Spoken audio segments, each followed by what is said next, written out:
Our identity is what defines us, what we are recognized for, and it's built through our activities. We are what we do and what they say we do, and every time we post more things about us on the network, the more clues there are about us on it. Thus, the network has become a key element for the construction and management of our identity. Digital identity is what the network says about you, even if it's not entirely true, even if you do not agree with it, and even if you did not write it. Not so long ago, digital identity was practically limited to an email account, but now there are people who present a tremendously huge and complex digital self. And now there's more and more cases of people you do not actually know if you only know them in their physical reality. So different types of people you know were created. First, the ones you know physically. Second, the ones you know digitally. And third, the ones you know physically and digitally.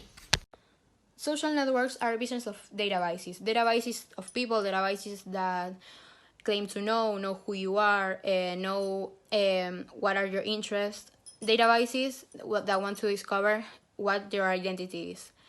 Social networks allow us to cross many of the variables that define us. All of us have had more than one identity on social networks. Some of them still persist until today, while others have come to their end.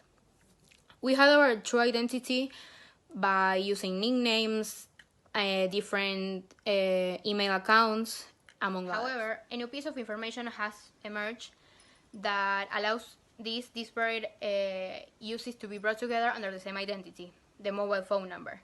The mobiles, the SMS, and the apps in general are allowing to cross data that explains better what our identity is, who we are, what our interests are, and what we do. On how to manage it.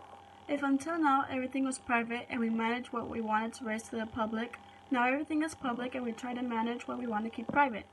And the task is more and more complex, since the third parties think and publish about us begin to be legend. It is recommended that they have at least two profiles on the net, with names and surnames for what they want to share with family and teachers, what will be called a formal identity, and under an allies for what they only want to share with friends, what would be called an informal identity.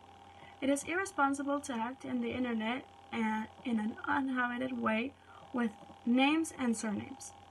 And we recommend that companies take into account the digital self of people when designing their strategies for acting and retaining talent, customer relationships, selection of alliances, and supply.